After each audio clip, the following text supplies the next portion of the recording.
নমস্কার, জবাব চাই বাংলার শুক্রবারের এই মহা এপিসোডে আমি ময়ূক রঞ্জন ঘোষ। আজ চন্দ্রবিন্দুর একটা গান মনে পড়ছে, আমি সেই জুজু যার এত নাম গান, টোটাল এরিয়া জুড়ে ভয়ের দোকান, ভিতর মুন্ডগুলো সাজিয়েছি র্যাকে, একটাই ভয় যদি বাবা জুজু দেখে।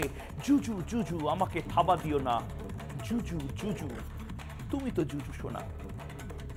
এই জুজু দেখানোর পালা এখন চলছে। পলিটিক্যালি কমব্যাট করতে পারছেন না, রাজনৈতিকভাবে লড়তে পারছেন না, সামাজিকভাবে মানুষকে বোঝাতে পারছেন না যে রাম আসলে ভিলেন।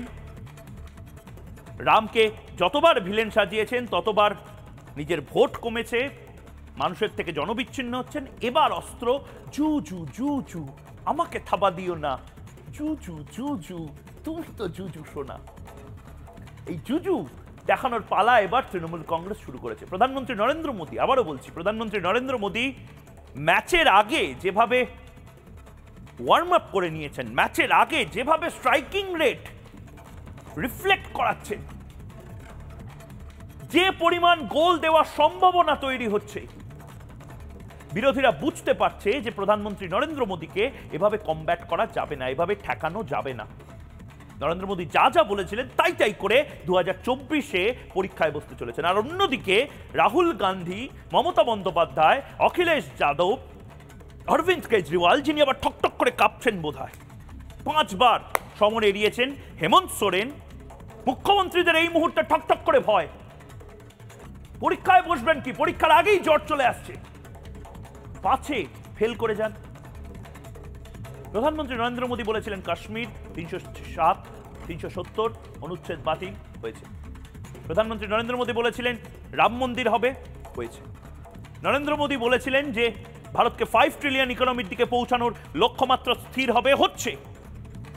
3 তালাক তুলে দেওয়ার কথা বলেছিলেন, তুলে দেওয়া হয়েছে। এক দেশ এক আইনের স্বপ্ন সামনে নিয়ে, শ্যামাপ্রসাদ মুখার্জির স্বপ্ন সামনে নিয়ে দেশকে এক দেশ এক আইনের দিকে নিয়ে যাওয়ার পরিকল্পনা হয়েছে। এমনকি কাশী বিশ্বনাথেও তার যে কাশী বিশ্বনাথের যে মর্যাদা, বাবা বিশ্বনাথের যে মর্যাদা, সেটা জ্ঞানবাপীতে ফিরিয়ে দেওয়ার পালা শেষ। আপ ক্যা করেগা? বিরোধীরা এই মুহূর্তে বুঝতে পারছে, মমতা বন্দ্যোপাধ্যায় বোধহয় স্পেশালি বুঝতে পারছেন যে একটা সময় রামকে ভিলেন বানিয়ে তিনি যে ভুলটা করেছেন সেই ভুলটাকে এখন আর শোধরানো যাবে না। কিন্তু যেটা করা যায় তা হলো জুজু দেখানো। কখনো এজেন্সির জুজু, ইডি সিবিআই সমস্ত কিছু কেড়ে নেবে, সমস্ত কিছু গ্রেপ্তার করে নেবে, কাল রাতে এর বাড়িতে চলে যাবে, আপনার বাড়িতে চলে যাবে, আমার বাড়িতে চলে যাবে, তো আবার তার বাড়িতে চলে যাবে। আচ্ছা ভাবুন তো, আপনার কি কোনো ভয় আছে? আপনাকে বলছি, এই মুহূর্তে ট্রেনে যেতে যেতে যে জবাব চায় বাংলাতে ময়ূককে দেখছেন, আপনাকে এই মুহূর্তে আপনি যে টেলিভিশন সেটের দিকে তাকিয়ে বসে রয়েছেন, আমার কথাগুলো শুনতে পাচ্ছেন যে পাশের ঘর থেকে, আপনাকে বলছি টেলিভিশন সেটের সামনে আসুন, এই প্রশ্নের উত্তর দিন, চোখে চোখ রেখে আমি প্রশ্নটা করছি, তার উত্তরটা শুধু চাইছি। আপনার কি ঠকঠক করে ভয় হচ্ছে? আপনাকে যদি ইডি সিবিআই ডাকে আপনি কি ভয় পাবেন? আপনি কি বলবেন ষড়যন্ত্র? আপনি কি বলবেন যে বাবা আমাকে ডাকলো, তার মানে গ্রেপ্তার করবে, তার মানে আমাকে জানেও মেরে দিতে পারে, তার মানে দেখো আমার বাড়ি কেড়ে নেবে, তার মানে দেখো আমার ব্যাংক অ্যাকাউন্ট থেকে সমস্ত টাকা নিয়ে নেবে, আমার দেখো বাড়ির মধ্যে খাটের তলায় টাকা রেখে দেবে? আপনি কি বলবেন এগুলো? না, বলবেন না। সাধারণ যে কোনো মানুষ বলেন এগুলো। যদি চুরি না করে থাকি বুক চিতিয়ে বলবো যে হ্যাঁ, একবার কেন 1000 বার ইডির অফিসে যাব, কেন সমন এক অগ্রাহ্য করব? ঠিক সেভাবে মুখ্যমন্ত্রীদের এই মুহূর্তে বোধহয় যাওয়া উচিত, যদি তারা সমন পান। হেমন্ত সোরেন 10 বার সমন পেয়েও যাননি, অরবিন্দ কেজরিওয়াল 5 বার সমন পেয়ে যাচ্ছেন না, নিজেই হয়তো নিজের বিপদ বাড়াচ্ছেন। কিন্তু মমতা বন্দ্যোপাধ্যায় তিনি কেন বারবার বলছেন যে আমাকে যদি গ্রেপ্তার করা হয় জেলের ফাঁক ফোকর দিয়েও আমি বেরিয়ে আসবো? মমতা বন্দ্যোপাধ্যায় তো কেউ গ্রেপ্তার করছে না। মমতা বন্দ্যোপাধ্যায়ের তো গ্রেপ্তারির কোনো চান্স নেই, কোনো অভিযোগ এই মুহূর্তে নেই, ইডির কোনো সামন লেটার নেই। তাহলে মমতা বন্দ্যোপাধ্যায় এই কথাগুলো কেন বলছেন?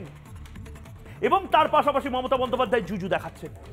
মমতা বন্দ্যোপাধ্যায় ওই এজেন্সির জুজুর পরে যে জুজুটা বারবার খুব ইজি এখন তৃণমূল কংগ্রেসের কাছে, যখনই যুক্তিতে পারে না তখনই সামনে নিয়ে আসে, দেখো এনআরসি করে সমস্ত সংখ্যালঘুদেরকে বের করে দেওয়া হবে, দেখো সিএ করা হচ্ছে, সিএ থেকে সমস্ত সংখ্যালঘুদের বের করে দেওয়া হবে, দেখো সংখ্যালঘু ভাই বোনেরা তোমরা কিন্তু নিরাপদ নয়, তোমাদের কিন্তু বের করে দেবে। কে বের করছে, কাকে বের করছে? যারা ভারতীয় তারা তো এই মাটিতেই থাকবে, যারা বাংলার ভূমিপুত্র ভূমিকন্যা তারা তো এই বাংলাতেই থাকবে, অন্য কোথাও যাবে না। যাবে তো অনুপ্রবেশকারীরা, যাবে তো সেই সমস্ত পাকিস্তানিরা যারা চোরের মতন লুকিয়ে বসে আছে, যাবে তো সেই সমস্ত বিদেশিরা যারা আমাদের ভারতের থেকে ভারতের খেয়ে ভারতের থালাতে ফুটো করছে। কেউ যাবে না। হিন্দু, বৌদ্ধ, শিখ, জৈন, পারসিক, মুসলমান, খ্রিস্টানি সবাইকে নিয়ে এই ভারতবর্ষ, সবাইকে নিয়ে এই রামের রাজ্য, সেই রাজ্যে সেই দেশে কেন কেউ কোথাও যাবে? তাহলে মমতা বন্দ্যোপাধ্যায় ভয় কেন দেখাচ্ছেন? মমতা বন্দ্যোপাধ্যায়ের পরে কি ভয় দেখাচ্ছেন? NRC, CA, BSF identity card নাকি শুরু করছে। তারপরে সবচেয়ে ভয়ানকতম যে ভয় এবং বলবো গুজব, দক্ষিণেশ্বর নাকি ভেঙে দেওয়া হবে।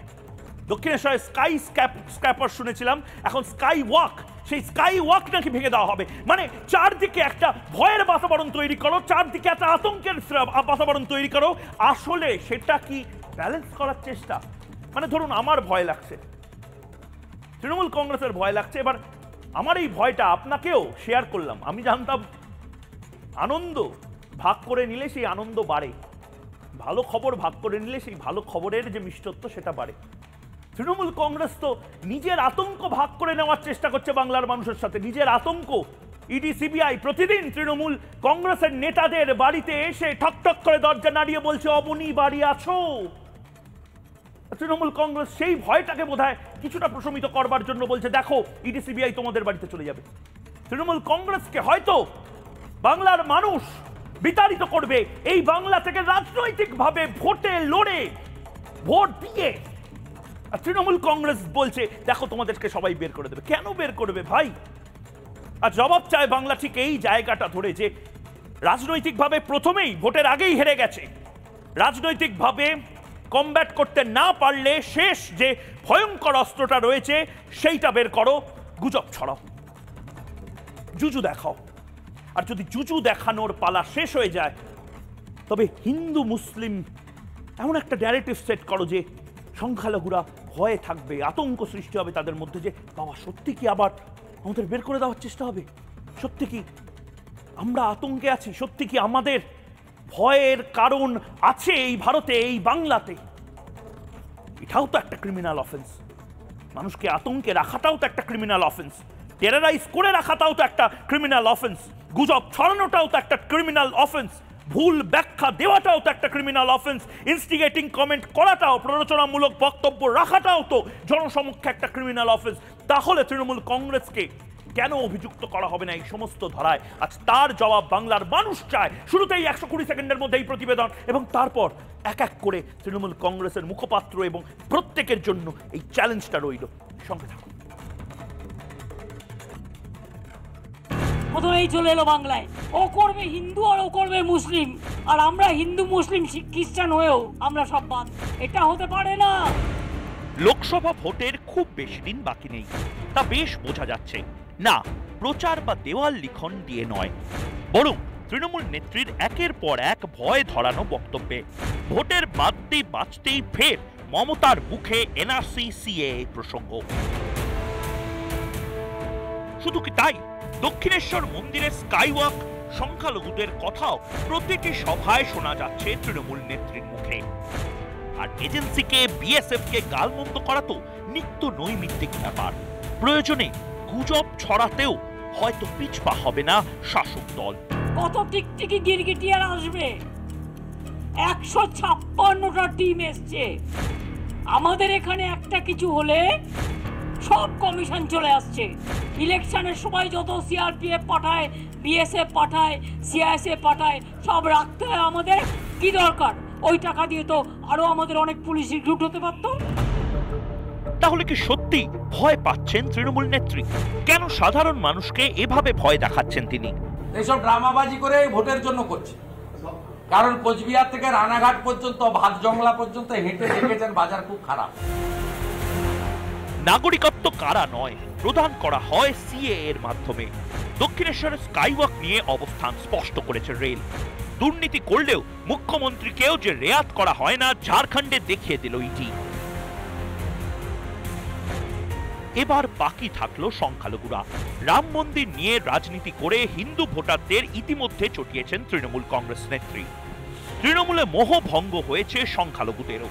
তাই কি এবার ভোট পেতে জুজুই ভরসা তৃণমূল নেত্রী? তার জবাব চায় বাংলা। রিপাবলিক বাংলা। বাংলার মানুষ দেখছেন সবকিছু, কিন্তু বাংলার মানুষ যেটা দেখছেন এবং এবার বোধহয় আন্দাজ করতে পারছেন যে মমতা বন্দ্যোপাধ্যায় কেন এই কথাগুলো বলছিলেন। আমারও মনে হয়েছিল দক্ষিণেশ্বরের স্কাইওয়াক কারা ভেঙে ফেলার চেষ্টা করছে, কেউ তো না। দক্ষিণেশ্বরের স্কাইওয়াক ভেঙে দেওয়া, দক্ষিণেশ্বর ভেঙে দেওয়া, এই সমস্ত কথা তাহলে কেন তৃণমূল কংগ্রেসের নেত্রী বলছেন? তৃণমূল কংগ্রেস নেত্রী কেন বলছেন এনআরসির কথা, যেখানে এনআরসির কোনো প্রস্তাবনা নেই, এনআরসি লাগু হয়নি? মুখ্যমন্ত্রী মমতা বন্দ্যোপাধ্যায় কেন বলছেন যে বিএসএফ নাকি আইডেন্টিটি কার্ড ইস্যু করছে? বিএসএফ এর তরফ থেকে ক্যাটাগরিক্যালি বলে দেওয়া হয়েছে কোনো আইডেন্টিটি কার্ড বিএসএফ এইভাবে ইস্যু করে না, সাধারণ মানুষের জন্য তো একেবারেই করে না। মুখ্যমন্ত্রী মমতা বন্দ্যোপাধ্যায় বলছেন সংখ্যালঘুদেরকে নাকি একটু খুঁচিয়ে দেওয়ার জন্য কংগ্রেস এখানে এসছে, রাহুল গান্ধী এখানে এসছে। মানে ভাবুন, এতদিন বিজেপিকে নিয়ে আতঙ্ক ছিল, আইএসএফকে নিয়ে আতঙ্ক ছিল যে মুখ্যমন্ত্রী মমতা বন্দ্যোপাধ্যায়ের সংখ্যালঘু ভোটটা তারা চুরি করে নিয়ে যাবে। এবার কংগ্রেসকে নিয়েও আতঙ্ক শুরু হয়েছে। মানে একটা টেনশন, প্যানিকের জায়গা তৈরি হয়েছে এই বাংলাতে, এবং এটা তৈরি হয়েছে তৃণমূল কংগ্রেসের মধ্যে। প্যানিক অ্যাটাক হয়ে গেছে যেন। একবার দেখে নেব মুখ্যমন্ত্রী মমতা বন্দ্যোপাধ্যায় বিভিন্ন সময় আসলে কি কি নিয়ে ওই জুজু জুজু, আমাকে থাবা দিও না, জুজু জুজু, তুমি তো জুজু শোনা, সেই জুজু দেখানোর একটা হ্যাবিট তৈরি করেছে তৃণমূল কংগ্রেস। আমি সেই জুজু যার এত নাম গান, টোটাল এরিয়া জুড়ে ভয়ের দোকান। দেখি ভয়ের দোকানটা কিভাবে শাসক দল খুলেছে। বিভিন্ন সময় এই ভয় দেখানোর যে একটা ন্যারেটিভ তৈরি করা, আসুন দেখি। এনআরসি হবে না লড়াই করেছে কারা? নতুন করে কে একা করে চিৎকার করছে? এটা ফ্যা ফ্যা ভোটের রাজনীতি করবার জন্য। আপনারা সবাই নাগরিক। প্রথমেই চলে এলো বাংলায়, অর্থাৎ হিন্দুরা দিচ্ছে সুরসুরি, হিন্দুদের দিচ্ছে সুরসুরি বিজেপি, আর কংগ্রেস সিপিএম দিচ্ছে সুরসুরি মুসলিমদের। ও করবে হিন্দু আর ও করবে মুসলিম, আর আমরা হিন্দু মুসলিম শিখ খ্রিস্টান হয়েও আমরা সব বাদ। এটা হতে পারে না। আবার বলছে একতন্ত্র চলবে, গণতন্ত্র নয়। আপনারা কি সব চান? বর্ডার এরিয়ায় বিএসএফ বলছে আমার কার্ড নিতে হবে, বলবেন তোমার এখতিয়ার নেই, এটা রাজ্য সরকারের এখতিয়ার। আমার আধার কার্ড আছে, আমার রেশন কার্ড আছে, নাগরিক না হলে মতুয়ারা ভোট দেয় কি করে? এগুলো মিথ্যে কথা বলছে। আপনি অলরেডি নাগরিক। সব ইনস্টিটিউশনগুলোকে করে দিয়েছে একেবারে পার্টি অফিস, সব এজেন্সি পার্টি অফিস। 2003-এর হিসেব চাইছে আমার কাছে, তখন তৃণমূলের বেবিটা জন্মায়নি। এরা এরকমই। অভিষেককে একটা লেটার পাঠিয়েছে এজেন্সি, তখন অভিষেক জন্মায়নি। দারুণ ফাটাফাটি। কত টিকটিকি গিরগিটিয়ার আসবে? 156টা টিম এসছে।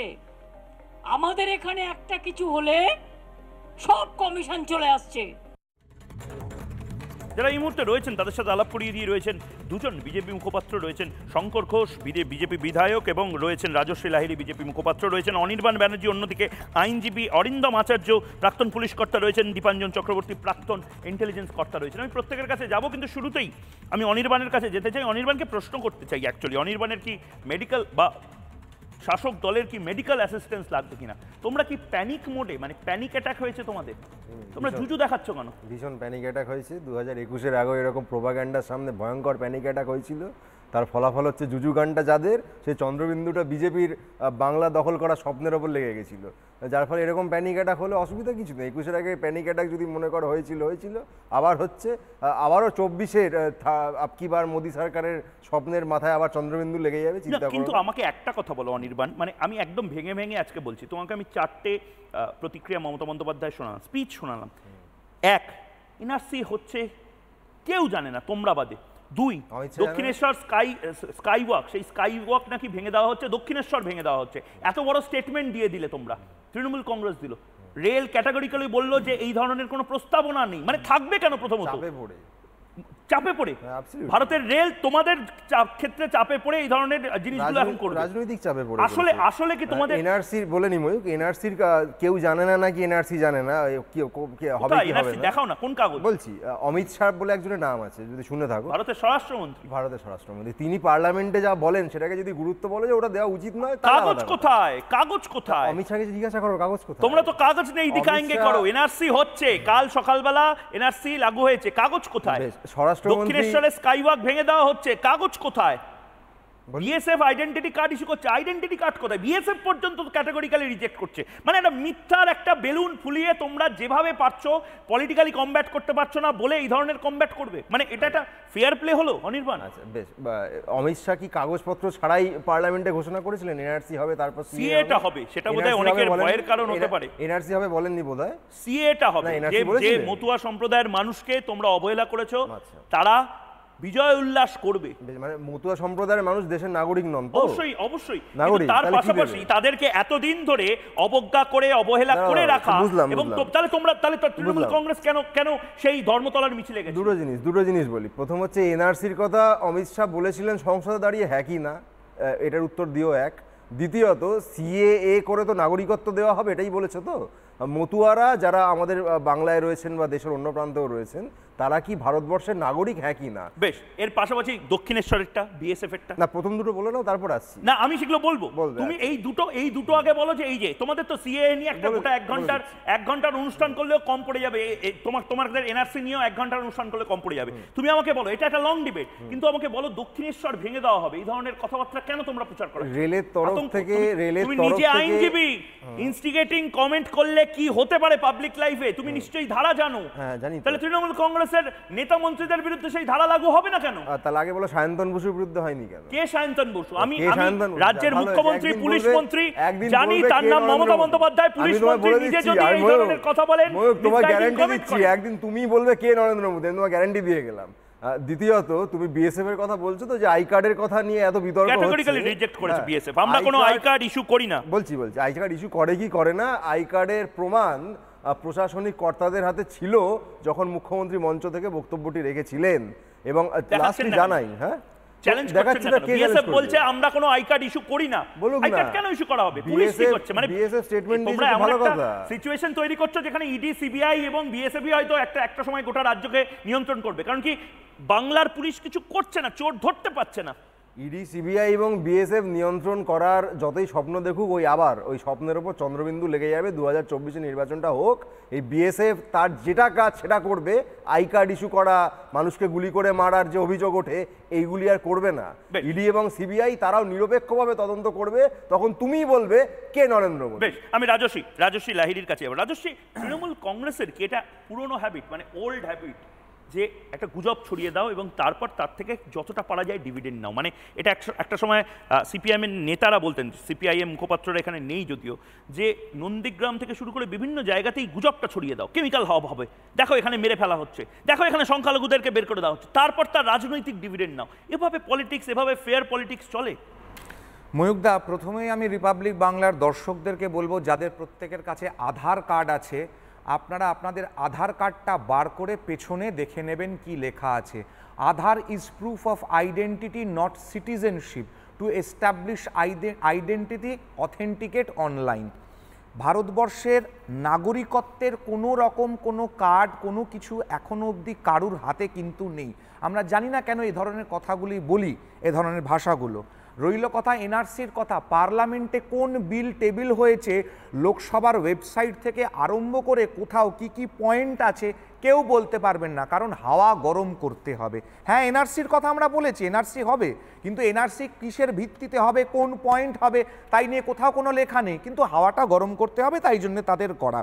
দেখো, তুমি দক্ষিণেশ্বরের স্কাইওয়াকের কথা বলছো, মমতা বন্দ্যোপাধ্যায় বলছেন দক্ষিণেশ্বরের মন্দির করে দিয়েছেন উনি, রানী ভবানীকেও উনি 1700 সালে জমি দিয়েছিলেন তারাপীঠের মন্দির করার জন্য। 1700 সালে তৃণমূল কংগ্রেস কোথায়? না, মমতা বন্দ্যোপাধ্যায় বলেছেন যে তারাপীঠটা করে দিয়েছি, তারাপীঠ রানী ভবানী আমার পূর্বপুরুষ রঘুনাথ লাহিড়ী প্রতিষ্ঠা করেছিলেন, সেটা আলাদা কথা, সেটা মিথ্যে হতে পারে, কিন্তু মমতা ব্যানার্জি যখন বলেছেন যে তারাপীঠের জমিটা মমতা ব্যানার্জি দিয়েছেন, তাহলে উনি টাইম মেশিনে চড়ে যেরকমভাবে দ্বিজেন বাবুরা ভোট দিতে এসেছিলেন বিশেষ বিমানে চড়ে স্বর্গ থেকে, ওরকমভাবে বিশেষ টাইম মেশিনে চড়ে উনি রানী ভবানীকে দিয়েছেন, জমি দিয়েছেন, উনি অনুকূল ঠাকুরকে জমি দিয়েছেন, ঠিক তেমনিভাবে কোন দিন হয়তো উনি বলে দেবেন যে রিপাবলিক বাংলার স্টুডিওটাও করে দিলাম, এরকম উনি বলে দিতে পারেন, কোনো অস্বাভাবিক কিছু নয়।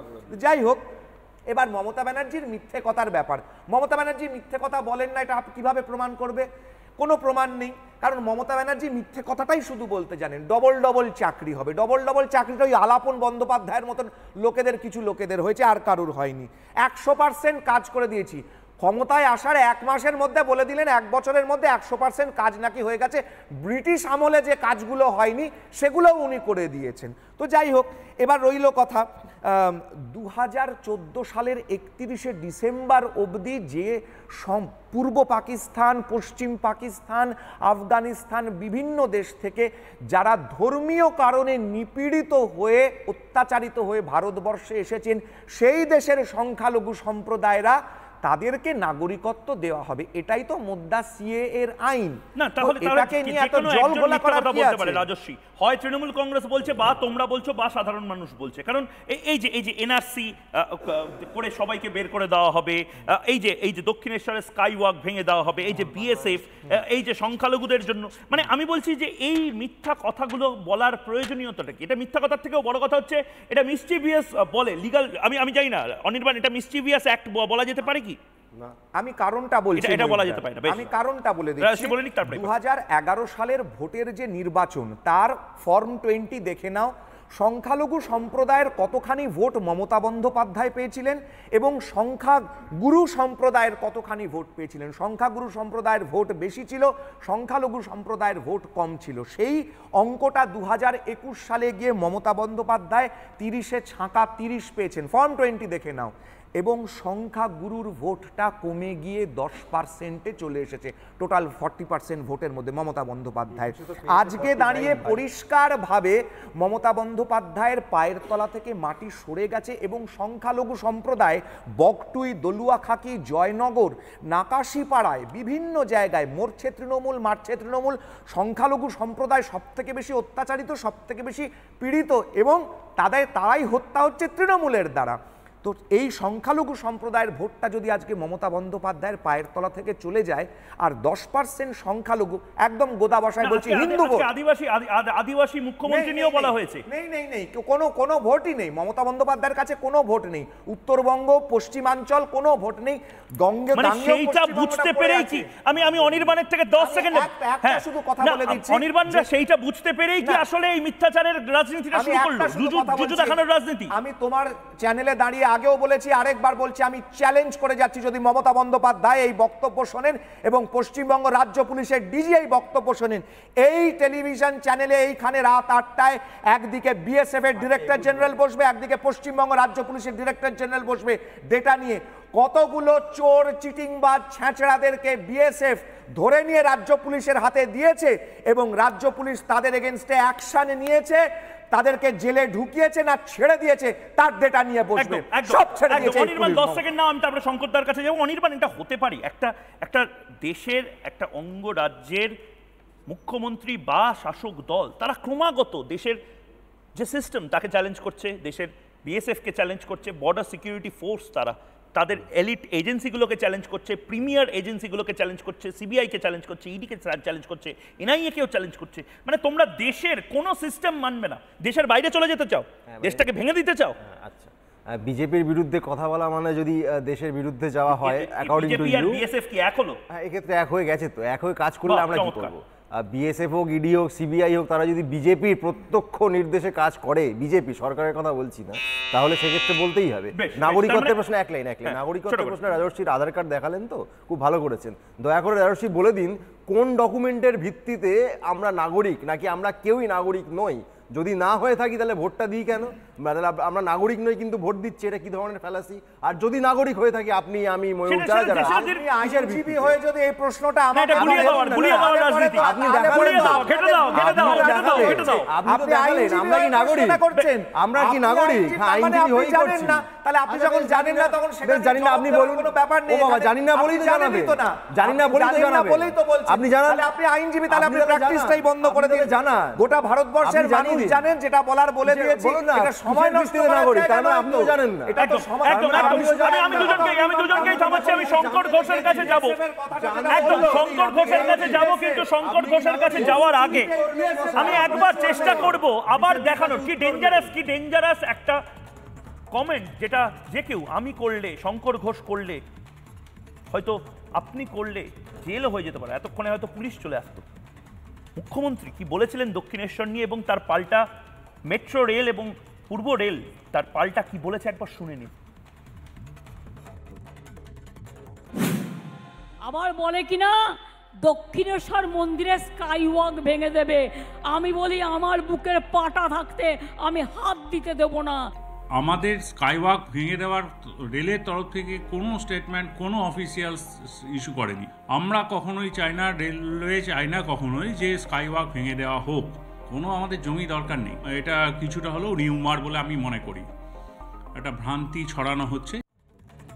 শঙ্কর ঘোষ মানে আপনি বুঝতে পারছেন, দক্ষিণেশ্বর মন্দির এবং তার স্কাইওয়াককে ঘিরে যে ধরনের কথাবার্তা বলা হচ্ছে, বিএসএফকে ঘিরে যে ধরনের রিউমার মঙ্গারিং যেটাকে বলা হয়, গুজব ছড়ানো, এগুলো যদি রাজ্যের পুলিশ মন্ত্রী করেন তাহলে পুলিশের ফাংশনিং কি হবে? আর এটা যদি আপনি করতেন, এতক্ষণে বোধহয় আপনি হাজতে থাকতেন। ধন্যবাদ ময়ূক। প্রথমত এতক্ষণ ধরে যা বক্তব্য শুনছিলাম, তাতে প্রাথমিকভাবে এইটুকু আমি বলি যে রাজ্যের সম্মানীয় মুখ্যমন্ত্রী তিনি যেভাবে কথা বলছেন, আমার মনে হয় তার মিথ্যা কথার দাপট এতটাই বেড়েছে যে আমাদের পশ্চিমবঙ্গে যারা কানে শুনতে পান না বা বোবা বলতে পারেন না, তারাও এখন কানে শুনতে পাচ্ছেন। অনেকে মিথ্যে কথা বলেন, আর আমাদের মাননীয় মুখ্যমন্ত্রী মিথ্যা চাষ করেন। আমি এই প্রসঙ্গে যাওয়ার আগে আমি দুটো কথা সাধারণভাবে বলি। এখানে একজন সম্মানীয় পুলিশ অফিসার আছেন। এই যে মুখ্যমন্ত্রী যে ভাষণগুলো রাখছেন, এগুলো শুনলাম সমস্ত সরকারি কর্মসূচিতে রাখছেন, এবং ছোট ছোট বাচ্চারা মুখ্যমন্ত্রীর সামনে বসে আছে স্কুলের পোশাকে, তার সামনে রাজ্যের সম্মানীয় মুখ্যমন্ত্রী যে ভাষায় কথা বলছেন। যে কোনো সুস্থ তিনি রাজনীতি করুন বা না করুন, আমার মনে হয় এই ধরনের মুখ্যমন্ত্রী রাজ্যের পক্ষে কলঙ্ক, সমাজের পক্ষে কলঙ্ক এবং পশ্চিমবঙ্গের লজ্জা। দ্বিতীয়ত হচ্ছে, মালদা জেলায় একটি ঘটনা ঘটেছে। মালদায় মুখ্যমন্ত্রী যেদিন উপস্থিত ছিলেন, সেদিন একটি 10 বছরের বাচ্চা শিশুকন্যা, তারকে যে নৃশংসভাবে হত্যা করা হয়েছে। আজকে সত্যি কথা বলতে স্টুডিওতে আসতেও এখন আমি একটু থমকে যাই। কি হবে এই রাজ্যে? আমাদের সাংবিধানিকভাবে শপথ নেওয়া একজন মুখ্যমন্ত্রী, তিনি সাংবিধানিকভাবে শপথ নেওয়া বা সাংবিধানিকভাবে প্রতিষ্ঠিত এজেন্সিদেরকে প্রায় দেশবিরোধী তকমা দিয়ে দেশদ্রোহী, আমি একদম ক্যাটাগরিক্যালি বলতে চাই, এই যে জাহাঙ্গীর, শাহজাহান, এরা কারা?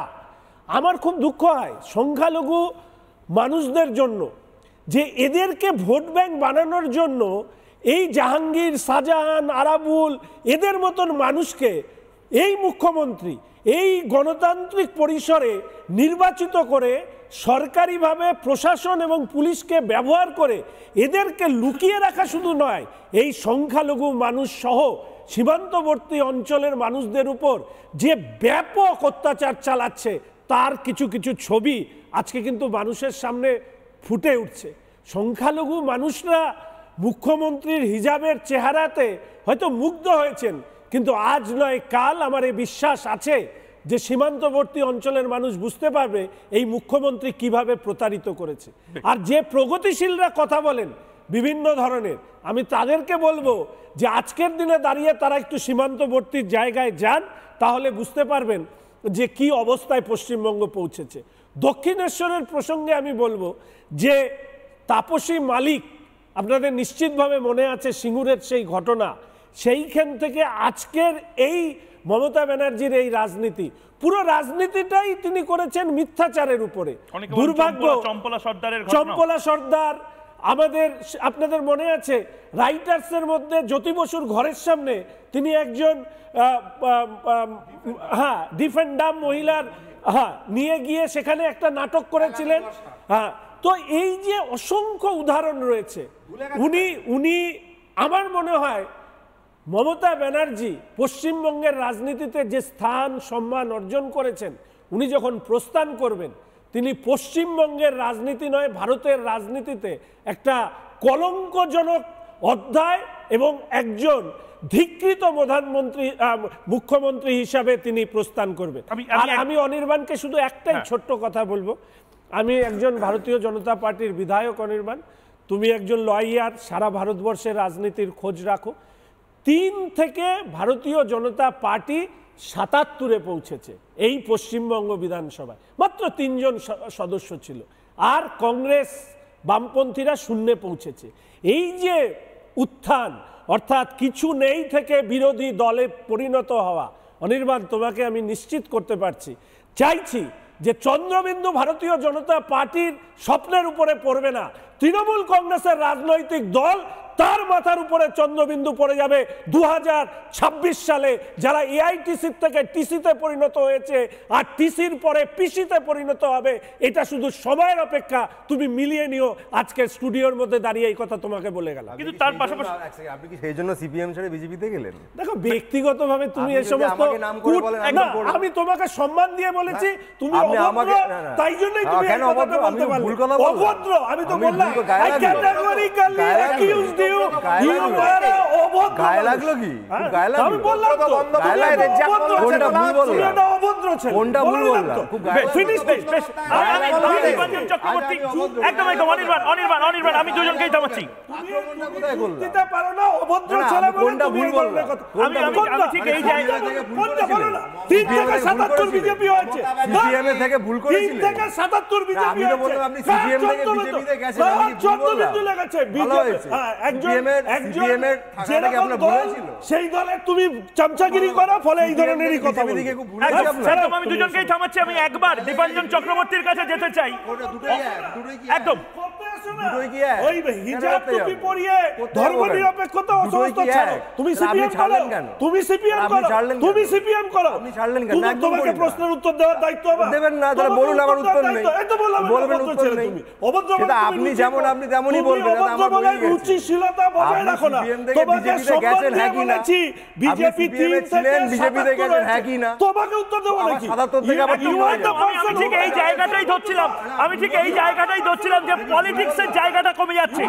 একদম দুজনকে আমি দুজনের সাউন্ড আমি থামাচ্ছি, দুজনের সাউন্ড আমি থামাচ্ছি। আমি একদম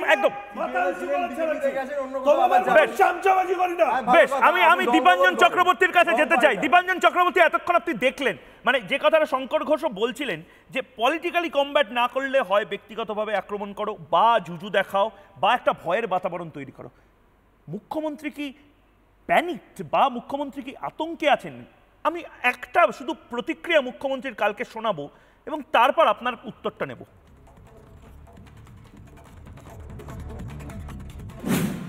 মনে রাখবেন, নির্বাচনে জেতার জন্য সবাইকে জেলে পুরছেন। আমাদের সবাই চোর, আর আপনারা সাধু। ভারতবর্ষে সবাইকে ভয় দেখিয়ে জেলে পুরে দিলেও আমাকেও যদি জেলে পড়েন, আমি জেল থেকে ফুটো হয়ে বেরিয়ে আসবো। দীপাঞ্জন চক্রবর্তী, আমি বুঝতে পারছি না, মুখ্যমন্ত্রী হেমন্ত সোরেন ইডির সামান ছিল, 10 বার সামান এড়িয়েছেন, উনি জেলে গেছেন। অরবিন্দ কেজরিওয়ালের বাড়িতে অ্যান্টি কারাপশন ব্রাঞ্চের অফিসাররা এসছেন, ইডি সামান করেছেন, যাচ্ছেন না, বিপদ বাড়াচ্ছেন না। কিন্তু আমাদের রাজ্যের মুখ্যমন্ত্রীর তো এই সমস্ত কোনো ভয় বা আতঙ্ক থাকার কথা না। না ওনার নাম ইডির কোনো চার্জশিটে রয়েছে, না ওনাকে ইডি সিবিআই কেউ সামন করেছে, এনআইএ ওনার তদন্ত করছে, কিচ্ছু না।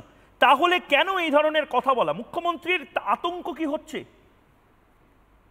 দেখো এই সমস্ত মন্তব্য যা শুনছি, বিএসএফ থেকে শুরু করে জেল ফুটো করে বেরিয়ে আসা, আমি গত দুদিন ধরে আমার মনে হচ্ছে যে আমি ওই প্রাক্তন এনএসজি নই, আমি এখন মানসিক চিকিৎসা বিশারদ হয়ে গেছি। কারণ আমাকে ওই মানসিক ব্যাপারগুলো নিয়ে বলতে হচ্ছে, তার মধ্যে অপরাধ মনস্কতা, অপরাধীদের মানসিকতা, এগুলো নিয়ে বেশি কথা বলতে হচ্ছে। দেখো এই ব্যাপারটা আর কিচ্ছু না, এটা হচ্ছে ওই বলে না ইংরেজিতে এফেক্ট অফ অটাম। পাশের রাজ্যে হেমন্ত শেষ হয়ে গেছে, এবার বাংলায় বসন্তের প্রায় এসে গেছে, বসন্তের হাওয়া, এবং সেটা সবার আগে বোধহয় কিছু লোক বুঝতে পেরেছে। তার থেকে যে আতঙ্ক হচ্ছে, এটা কিন্তু দেখবে যে তুমি বাড়ির পোষা বেড়াল যদি খুব বিপদে পড়ে, সে কিন্তু একটা ভয়ঙ্কর বুনো বেড়ালের মতো চেহারা হয়ে যায়, তখন তার আসল রূপটা বেরিয়ে আসে। ঠিক সেই রকম যতই এরা ওই সংবিধানে শপথ দেওয়ার ব্যাপারগুলো থাকে, আসল সময় যখন ভয়ঙ্কর আতঙ্ক হয় তখন নিয়ন্ত্রণটা হারিয়ে ফেলে। আর নিয়ন্ত্রণটা হারিয়ে ফেললে এটা যে কোনো মানুষ, আমি প্রত্যেকে এখানে যারা আছে, বাইরে সারা ভারতবর্ষে বা বাংলার সারা পৃথিবীর মানুষ, সে যে পরিবেশে মানুষ হয়েছে, যে পারিপার্শ্বিক পরিমণ্ডলের মধ্যে দিয়ে বড় হয়েছে, তার যা শিক্ষা দীক্ষা রুচি, এগুলো কিন্তু অনেকটা পারিপার্শ্বিক চাপের মধ্যে অনেক সময় কন্ট্রোল করে। এবং আতঙ্কের সময় এই গ্রন্থিগুলো লুজ হয়ে যায়, তখন সেই ভাষাগুলো বেরিয়ে আসে যেটা ওনার অ্যাকচুয়াল ভাষা। ওরা শিক্ষা, যে কোনো মানুষের তার শিক্ষা দীক্ষা রুচি পারিপার্শ্বিক বেরিয়ে যেরকম ভাবে বড় হয়েছে। আমার মনে হয় না ভারতবর্ষের বহু মন্ত্রী, বহু মুখ্যমন্ত্রী ইনক্লুডিং লালু যাদব, তারা জেলে গেছে, কিন্তু একজন মুখ্যমন্ত্রী, যেটা তুমি বলছো, তাকে সমন করা হয়নি, ডাকা হয়নি, আগে থেকে বলতে শুরু করে দিল যে আমি জেল ফুটো করে বের। ওই শোলেতে ছিল না জয় আর ভীরু, এখন মানুষে যদি ওনাকে জয় ভীরু করে বলে ডাকতে শুরু করে, তাহলে কিন্তু এটা খুব বিপজ্জনক হয়ে যাবে। কারণ এন্ড অফ দ্য ডে তো বাংলা, ভাবা যায় যে এই বাংলায় ওই চেয়ারে কি সমস্ত লোক বসেছিল, তাদের সঙ্গে রাজনৈতিক দ্বিমত হতে পারে। বুদ্ধবাবু, জ্যোতিবাবু, অজয় মুখার্জি, বিধানচন্দ্র রায়, রাজনৈতিক বিতর্ক হতেই পারে, তাদের সঙ্গে বিরোধ হতেই পারে। ভাবতে পেরেছো বিধানবাবু বলছেন আমি জেল ফুটো করে বেরোবো? এখন এটা অতি আতঙ্ক, কারণ বুঝতে পেরে গেছেন যে ওই তথাকথিত সেটিং কাজে দিচ্ছে না। আর হেমন্তর বিদায় হয়ে গেছে পাশের রাজ্যে, এবার বসন্ত আমার মধ্যে ঢুকলো বলে। এবং বসন্ত আসলে কোন কোন পাতা, যে একটা দুটো পাতা বেঁচে আছে গাছে, সে পাতাগুলো এবার ঝরে পড়বে, ঝরার সময় হয়ে গেছে। আতঙ্ক দিশাহারা, কিন্তু এটাকে ভাবলে চলবে না, এটা লাইটলি নিলে চলবে না যে উনি হাসি মজাক 1500 কেজির বাচ্চা টাচ্চা বলেন, কিন্তু এটা হাসি নয়। এটা খুব সুচতুর ভাবে বিএসএফ এর বিরুদ্ধে লোক খেপানো হচ্ছে, যাতে বর্ডার এরিয়ায় যে সীমান্তবর্তী জেলাগুলো ডেমোগ্রাফি চেঞ্জ করা হয়েছে 10 বছর, তার ফসল নেওয়ার টাইম এখন। একটা ঝামেলা হবে, আবার জনবিস্ফোরণ, একটা গুলি যদি চলে, দুর্ভাগ্যক্রমে একজন সংখ্যালঘু ভাই বা বোনের ডেড বডি পাওয়া যায়, তাহলে দেখবে সারা বাংলা জুড়ে ভূতের নৃত্য কি শুরু হবে। আমার মনে হয় কেন্দ্রীয় সরকার প্রশাসনের সতর্ক থাকা একেবারে একটা শুধু কথা, দীপাঞ্জন দাকে এক্ষুনি বললেন বেড়াল। আমরা তো ছোটবেলায় জানতাম বেড়াল তো চুরি করে, বেড়াল তো চুরি করে দুধ খায়, মাছ খায়।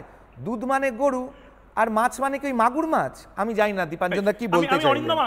অরিন্দম আচার্য আপনার কাছে যেতে চাই। দীপাঞ্জন চক্রবর্তী যেখান থেকে শেষ করলেন, আমি ঠিক সেখান থেকে শুরু করছি। বিএসএফ এর বিরুদ্ধে লোক খেপানো, ইডির বিরুদ্ধে লোক খেপানো, সিবিআই এর বিরুদ্ধে লোক খেপানো, এনআইএ আসলে বিপজ্জনক ব্যাপার হতে পারে, বারবার কেন্দ্রীয় এজেন্সি আসছে, স্কাইওয়াক ভেঙে দেওয়া হতে পারে, এবং এমন এক জায়গার স্কাইওয়াক, মানে আমি যে কোনো জায়গার স্কাইওয়াক বলছি না, দক্ষিণেশ্বর মন্দিরের স্কাইওয়াক ভেঙে দেওয়া হতে পারে, এনআরসি হতে পারে, সংখ্যালঘুদের নিয়ে পিস অ্যান্ড হারমোনি একটা ডিসরাপ্ট হতে পারে। এই সমস্ত কিছু কি অপরাধযোগ্য নয়, আইনত দণ্ডনীয় নয় যদি কেউ এর বিরুদ্ধে মামলা দায়ের করে? কেন এই ধরনের আপনারা যে আলোচনা করছেন, এটা ইনস্টিগেশনের কথা বলছেন। একজন মাননীয় মুখ্যমন্ত্রীর সাংবিধানিক একটা স্বীকৃতি আছে, উনি যদি এই সমস্ত কথাবার্তা বলে থাকেন, তাহলে সেটা দেখার দায়িত্ব কাদের? অ্যাডমিনিস্ট্রেশন দেখবে, সেন্ট্রাল গভর্নমেন্টের যারা ইউনিট আছে তারা দেখবে। সাংবিধানিক স্বীকৃতি একজন রাজ্যের মুখ্যমন্ত্রী যদি এভাবে কথা বলে থাকেন সাধারণ মানুষের কাছে, যেটা আজকে আপনারা আলোচনা করছেন, সেটা তারা বুঝে নেবে।